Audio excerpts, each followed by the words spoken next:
Hello there! In this video, you are going to learn 74 advanced tips, tricks, strategies from some of the top business books in the world. A lot of this will be actionable and things you can take action on right away.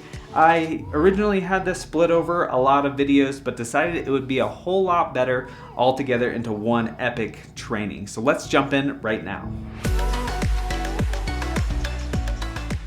Number one, cultivate all of your relationships. You should be following what companies have been up to and their different accomplishments, and you should be keeping tabs on if they're mentioned in the news. And when you're reaching out again, it is incredibly important to be able to have a reason to reach out and to mention, oh, I heard that you received this award, or you released this new thing, or you've made this significant announcement, or perhaps you've created an incredibly helpful resource that you can share with them that you think would be of benefit to them. Follow-up is so key to running your business, and if you have an ongoing relationship or would like to form one, it's important to actually be up to date on what's going on with the company. Number two, efficiency is useless if you spend it on the wrong thing. So you can be doing something more efficiently, but if it's something that can be eliminated entirely, it's a huge mistake to spend your time on it or to delegate it. Number three, when you're creating a to-do list, try to keep it short. Try to pick 2 or 3 mission critical tasks to do every day. And if possible, try to do these first thing in the day. We have the most willpower in the morning generally, so don't put off the very most important tasks until the end of the day. You want to really get the important tasks checked off and done first, so you make sure they actually get done. Now, number 4, I want you to think about if the doctor told you you could only do 2 hours of work a week, what would you do with that time? This can help you figure out the very most important ways that you can be spending your time and what those mission critical tasks are. This concept is from the 4-Hour Workweek by Tim Ferriss. Number 5, this one is key. Task switching drains energy, and your energy is a finite resource. So trying to do multiple things at once, like switching from email to writing documents to organizing your desk, will drain your energy and kill your productivity. You know, actually switching from one thing to the other will draw from your energy, and it's much better to hone in on one key thing. Number 6 is related, and that is to pick one task to focus on and focus on it with a laser focus until it gets done. Now, occasionally it may be nice every hour or two to take a really quick walk or to recharge a little bit, but you want to be focusing on one thing at a time if possible. Number 7, if you're not 100% happy with your life, it is never a waste of time to do something that has a shot of getting you there. Now, working toward our goals, we're going to have a lot of failures, we're going to have a lot of roadblocks, a lot of things that don't work. But finding success, we're going to run into that. A lot of people have that wrong. They think of success in this direction and failure in the other one, and really you go through failures to reach your success. And by gaining all these experiences, as long as we're working toward our ultimate goals, it is never a waste of time.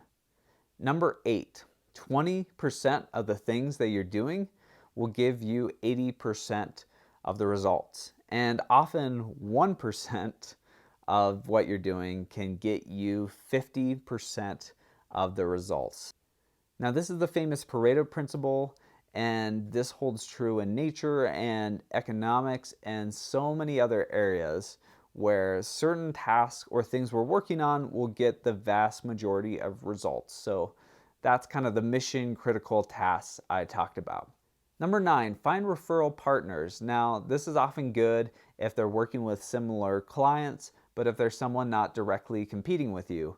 Or even for me, I don't do wedding videos, so a good referral partner is someone who does that type of work, but not the type of work I do, because I have people reaching out to ask if I can cover events or wedding videos.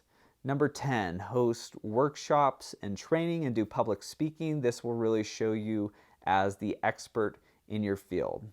Number 11 is that people tend to buy from people that are either similar to them or pay them lots of compliments, or who they know are willing to collaborate toward mutual goals. This is really what a lot of people are looking for when they're looking to work with someone, especially if it's on an ongoing basis. Number 12 is don't propose coffee or lunch in your initial cold email when you're doing your prospecting. Now, you really want to wait for people to give some sort of response or some positive signal before going for the ask, because really you have to earn someone's time before they're able to commit to something like coffee or lunch, which is going to take a significant amount of time out of their day, especially if they're an executive or someone really high up. Their time will be incredibly valuable. Number 13 is just to let people know that you help businesses with their type of issue all the time. People want to be reassured that this is something that you've done before, that you've helped other people do. And really, especially if you're a small business, if they don't know you, it may take some time for them to develop confidence that you've solved problems that are similar to theirs in the past. Number 14 is when people say no, ask them why it's not a good fit right now. Really try to get honest feedback on why people say no. This will really help you understand what is working and what is not working when you're meeting with people. And it's important to actually get that honest feedback, even if it's hard to hear. It will help you figure out the best type of clients to reach out to and the best way to present all of the information. So understanding who is the most likely to do business with you and the message what they respond best to is so important when you're trying to line up brand new work in the future. Number 15, devote at least 4 hours a week to new client prospecting. Now, prospecting isn't always the most fun for everyone, but it's often the thing that gets pushed off or people don't make it an incredibly high priority. So this is one of the most important things because it brings in new business. So make sure it gets scheduled, make sure it gets done, and make sure it is incredibly high priority. Number 16, if you can incorporate try before you buy, this is incredibly effective if you're able to implement it. Especially if you're a brand new business people aren't familiar with, if there's any way you can do a free trial or a free sample, people can be really hesitant to put their money towards a product or a service that they've never tried before. So actually allowing people to do a sample will let them see what it's all about and is an incredibly effective method to get new customers. Number 17, I would say payment plans can allow brand new opportunities and can let you work with more people. And when you have a really high ticket product or service, payment plans can be a must because often companies and people wouldn't be able to drop $20,000 right away. They may have, a monthly budget of $10,000 and they'd be able to allocate $1,000 or $2,000 per month. So if you can work out a payment plan and it's clear that they would actually be able to pay you on that ongoing basis, this will allow you to work with a lot more new people. Number 18, a really big challenge is actually getting people to do what they need to do in order to get the most out of your service. So people actually need to use a treadmill if they want to actually get their results with it. So you may be thinking, oh, that's up to everyone else. It's not up to me to make sure that people actually use my product properly. However, this really is closely connected with customer service. And if you can actually help give people the info to get them results, they'll be happier customers and clients, you'll have more positive reviews, and you'll have more referrals. So don't forget about that. Number 19, it is incredibly important over time to build up an operations manual. So this should be a document of how different processes are done and the overall standard operating procedures in your business. So if you're able to really systematize this, it's really helpful for any employees or contractors to follow. And even the process of putting it into writing can help you articulate it a lot better and make everything run a whole lot smoother. Number 20, having a mission statement is actually very important. And I used to think of these as really cheesy and vague. I think they often are, but a really solid one can be incredibly valuable. If your business truly has a common mission that people believe in a mission that excites and motivates your employees, you'll have a much higher chance of success. Now, often these are really vague and don't actually mean a whole lot. They're very generic. So if you can really make it specific and meaningful to you and also to your employees. So for example, it shouldn't just be caring. It should be, we are going to build 100 houses in Africa. Something very easy to measure and that people care about. Number 21, if you are indispensable and need to approve every little thing, you are a bottleneck and things can only move as fast as you can. The ultimate goal for a lot of companies should be to create a business that can really run itself. So creating effective systems and procedures will make things run incredibly smoothly and effectively. You just do not want everyone to rely on you to approve every little thing and every little project. Number 22, if you take on toxic customers, you will generate polluted revenue. Now, not all money is created equal. If you have customers that are sucking away all of your company's time and money and resources and all of your sanity, this can have a huge impact on your growth and can make things so much harder for your business. On a similar subject, number 23, your business may be plagued by vampires. What does this mean? Vampires consume a disproportionate amount of resources compared with your average consumer. These are people who are constantly needing to talk with the CEO. They're not satisfied with any of the existing resources. They really suck all of the blood out of your business, and you should really avoid them like the plague. This is a concept from the one-page marketing plan, which I highly recommend. Number 24, I want you to think of the last referral you gave to a friend for a movie or a restaurant. Now, were you giving your friend that recommendation as a favor to the movie director or the restaurant owner? Or did you just want to help out a friend?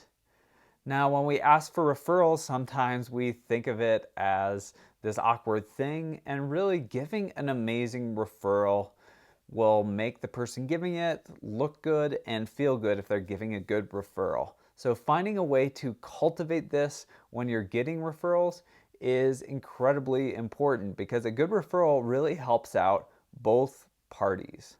That brings us to number 25, which is a low pressure way to ask for referrals. And at the beginning, when you work with someone new, you can say, you know, most of our new business comes through referrals. This means rather than paying for advertising to get new clients, we pass along all those savings directly to you. So we typically get around 3 referrals from each new client that we work with. And when we're finished, if you're 100% satisfied with everything we've done, if we've really gone above and beyond for you, we would absolutely love if you keep 3 or so names in mind as referrals once we've delivered beyond expectation. Now, bringing this up early on in the conversation will make it a lot easier to ask for those referrals later on, especially if you've really done an amazing job and got people thinking about that already. This will just now be a part of the conversation and the process of working with you. Now that brings us to number 26, which is to attend trade shows and conferences. And if you really can't afford to attend a trade show or conference, you could potentially stay at the hotel where the conference is happening, and you may be able to join in and do some networking with some of the events that are going on outside of the conference itself. 27, this is important. You need to come up with the main benefit of your product or service in one page or less. Then try to do it in one paragraph, and then finally, one sentence. Now, don't just list the features. You want to get very specific about the exact result your customers will achieve through your product or through working with you. 28, it's incredibly valuable to do all of your bills and deposits at the exact same time twice a month. It is so easy to fall behind, and it's important to actually put this process into your calendar. And it really needs to be a precise part of your routine and not something that you happen to squeeze in if you're not busy with other things. Number 29 is that things often take 10 times the effort that we actually think that they will. And this means we really have to increase the amount of effort we put in, not dial our targets back considerably. As humans, we're really bad at estimating exactly how long it will take to accomplish a specific goal, especially if it's something brand new that we've never done before. So we really need to focus like crazy and hone in and expect that we'll face new challenges. This is something that Grant Cardone talks about in his book, The 10X Rule. Number 30, this is so important, but it's to make specific goals and to actually write that down. Actually getting the goal in writing is so important, and making a list of very specific steps that will help us reach this goal and referring to this on an ongoing basis makes the process so much easier, and it makes it a lot less intimidating when we know exactly what we need to do. Number 31 is that people buy why you do what you do just as much as what you do. So if you have a greater mission, a greater cause, certain ambitions, and you're able to articulate that, you can really get people behind that. And it's great if it's specific. So if you're a company with a very strong mission to build 100,000 homes for people in need in Africa, instead of, more general housing company, and you're able to clarify exactly why you're doing it, and you're able to find a very compelling, story-driven way to convey this to your target market, that will have a big impact. Apple is good at conveying what they want to work toward and why they're doing what they're doing, rather than we just have cool iPhones. Number 32 is that we really win hearts before we win minds. So people buy emotionally, and then they justify those purchases logically later on.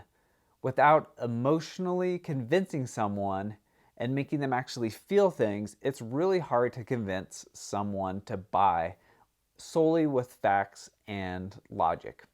33 is that you can build great ideas or a great company, and it's very challenging actually to do both of these things simultaneously because there are often trade-offs between these two. 34 is to actually see if you can find an interrupted hour of brainstorming every few days. Now, we may feel like we don't have time, but this actually saves us a ton of time coming up with that strategy. So actually focus hard, zero distractions, zero obligations, and spend time on the big picture, especially if you own the company yourself. So look into 100 options before deciding on the one, and then really focus on that option hard once you've figured it out. This will save you so much time. The next one is a huge mistake. I've made it in the past, but it's that 35. Sleep is incredibly useful for productivity, creativity, and your vision. So we may think that we're able to accomplish way more when we get 4 hours of sleep, burning the midnight oil. Yet study after study shows it doesn't actually lead to accomplishing more.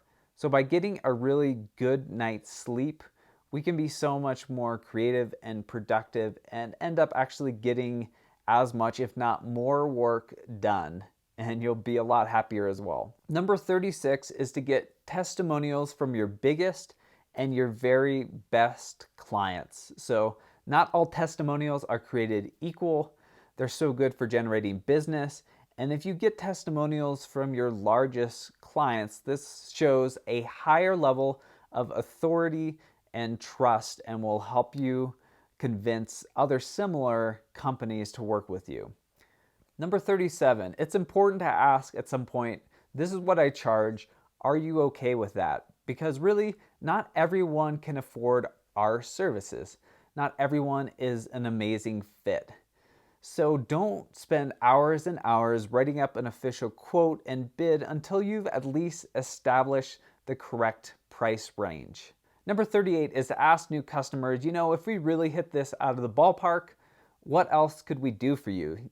So you can often sell again and again to your happiest customers and clients and provide so much more value to them on an ongoing basis. There are so many amazing services you can provide. You can really switch it up and offer value in a number of ways, and it's a lot easier to sell to someone who's already done business with you. Number 39 is to find where your clients' needs and your genius intersect. So spend as much time as possible on the work that you're actually the very best at. So really try to find where the needs of your customers and clients and your skills and your passion overlap with each other. Number 40 is it's important to do some research, but you can tell people that, no level of experience and knowledge will really let you know everything about their business and their industry. So you don't want to do crazy amounts of homework and come in acting like you know every single thing. You want to learn more from your customer because they're going to be the expert on their business and their industry at a level that you can't really replicate with research. This is from an episode of The Future, which is an amazing podcast. Number 41. Relying too heavily on one client is really risky. And really the number one is one of the riskiest numbers in business. So that could mean if this customer or client goes away or, leaves the company, this alone could potentially sink your business if you're way too reliant on that customer or client. Number 42 is to always be aware of sales, cash flow, and incoming leads.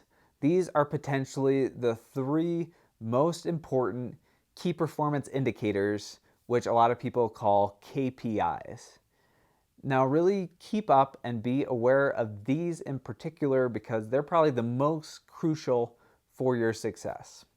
43 is really, you need to be careful that your business doesn't become something you don't know or something you don't like.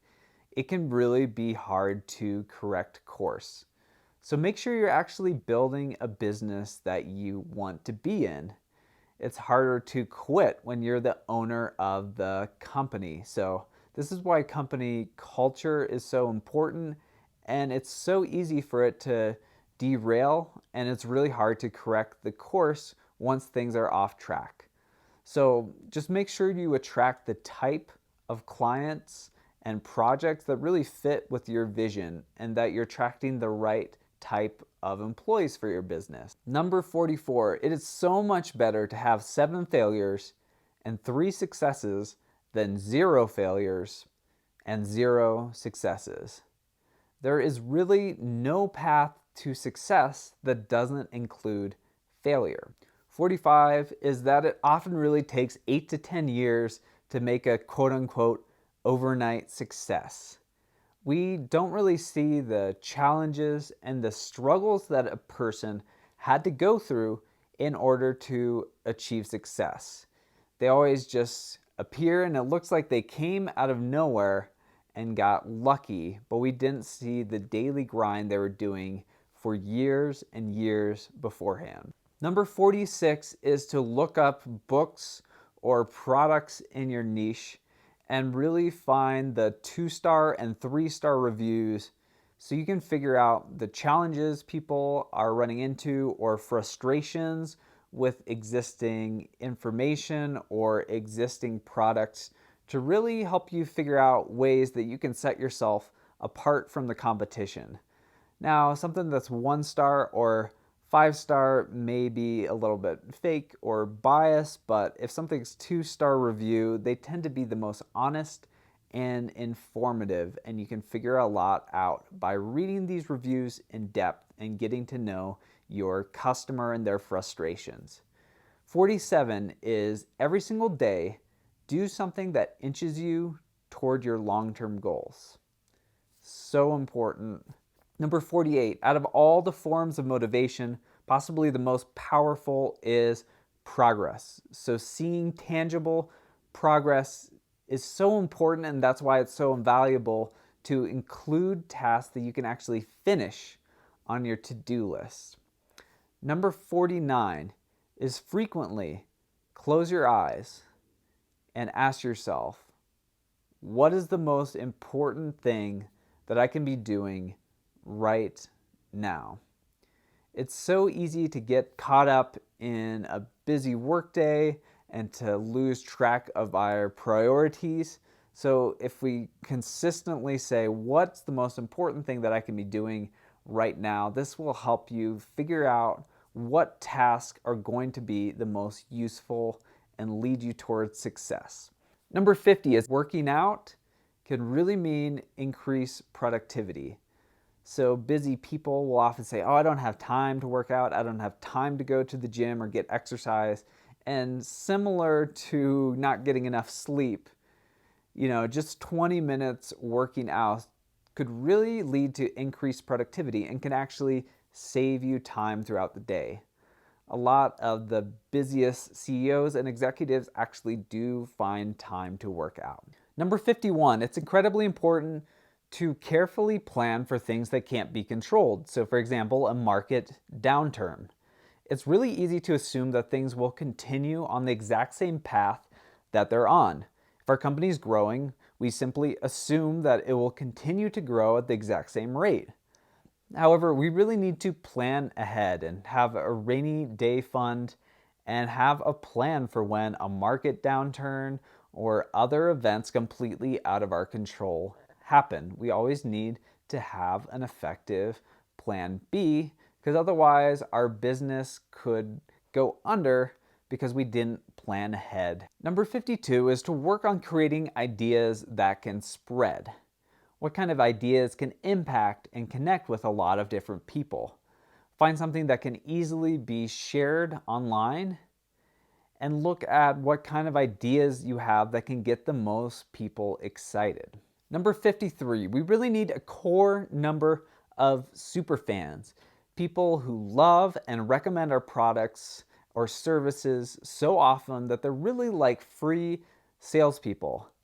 Now, Kevin Kelly wrote an article called 1,000 True Fans, and I would say that it's really a must read and really demonstrates the way that you can build a profitable business not off of hundreds of millions of people, but off of 1,000 true fans. Number 54, if your business reminds people of anything related to a scam, that can be almost impossible to overcome.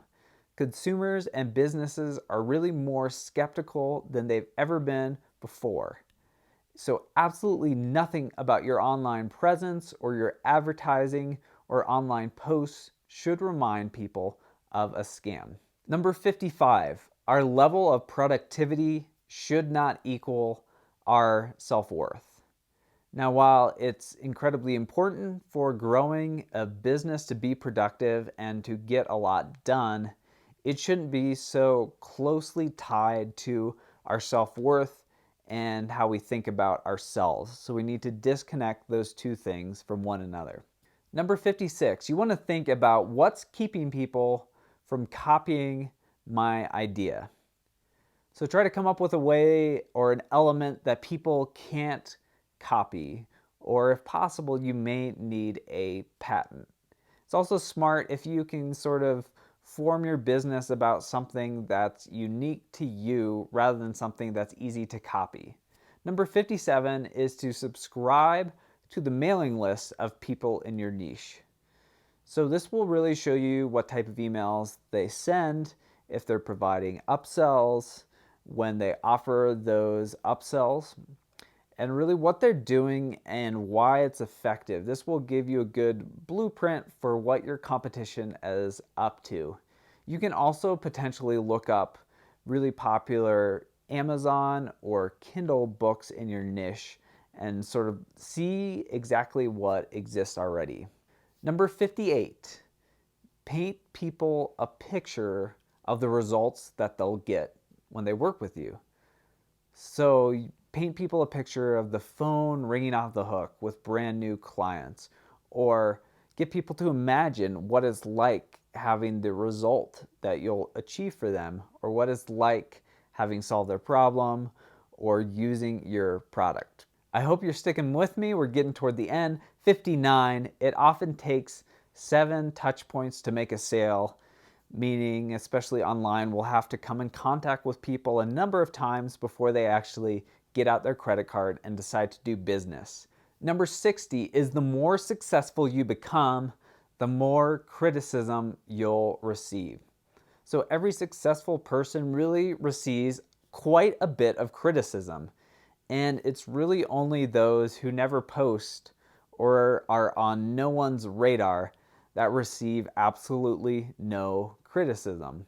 A lot of people say the way you know you've made it is when you start getting haters, because then you're on a lot of people's radar. Number 61 is to truly show that you have the interest of your customers in mind. You need to truly care about your customers as well as their success. So place an emphasis on their needs and their desired outcomes, and be sure to actually convey what the end results will do for them in all of your sales and all of your outreach. Number 62, you want to demonstrate that you are a trusted expert. So try Googling yourself. If someone looks up your business, what will they see? What is your reputation like, both in your community and on the internet?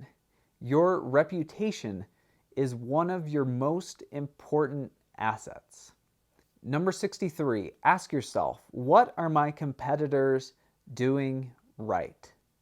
You can often learn quite a lot from your competition, and the really successful competitors in particular will be doing a lot of different things correctly, and you can learn from them and what they're doing.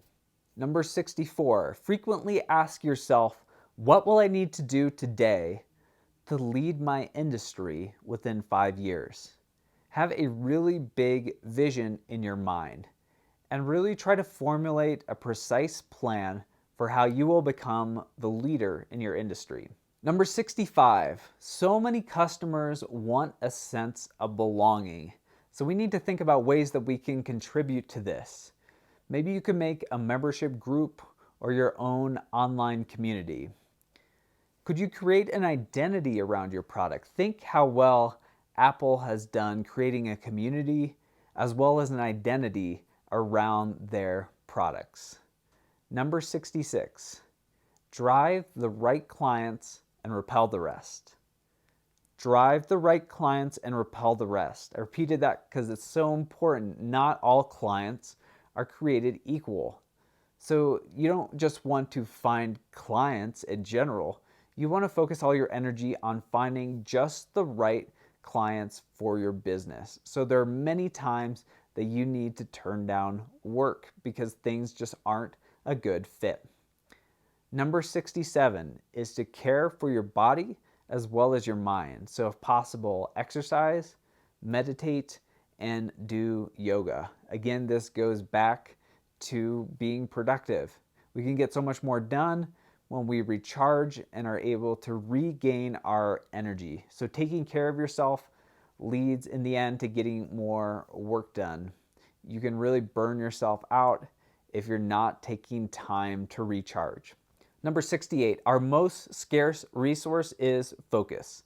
So we can really achieve the greatest things when we're able to dedicate an incredible amount of focus and attention. So make sure you actually schedule time to focus on the most important things in your business. Number 69, tools change, tactics change, but overall strategy lasts forever. So online marketing or social media marketing or pay-per-click ads or TV commercials, these are specific tools or specific tactics within these, and they're constantly changing. However, your overall strategy, for example, connecting with human needs and desires, these things don't change. At the core, helping people, solving people's problems, connecting with them on an emotional level, generating value, that's still at the core of running your business, and this is not going to change. Human psychology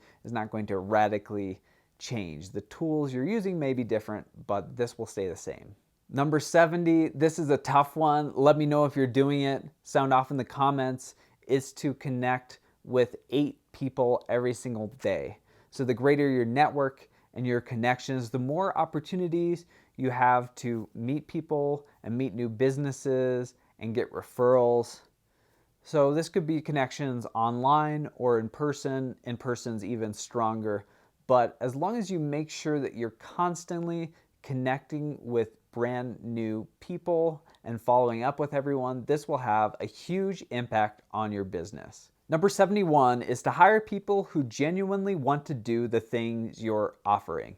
It is incredibly challenging to motivate someone to do a job that they just do not want to do.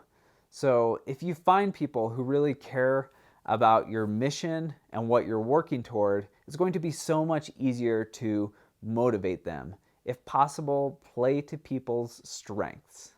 Number 72, always introducing yourself as the CEO can make you seem like a very small company. So sometimes when you meet with people, it could make sense to call yourself the director of sales or the director of marketing. Otherwise, they may think your company just has a couple people, which may not be the case. Number 73 is to ask yourself, what can you do better than anyone else? Really try to play to your strengths and spend a lot of time in your business doing the things that you can do better than anyone else can. Number 74, this is the last one. Which opportunities could provide 10 times the growth? I want you to think big. There are opportunities or clients out there that could lead to an incredible change in your business. Not a 10% increase, not a 20% increase, a 10 times increase. Now that you have all that advice from the experts, I do think that you need to put it together into a repeatable, useful system. I actually made a training exactly on that. It's pretty epic on just what to focus your time on, how to approach everything like marketing, attracting customers, everything like that. So check out that video. Comment blueberry down below if you made it to the very end, and also leave a comment letting me know what was your biggest takeaway from this. Anyway, check that video out, and thank you for watching.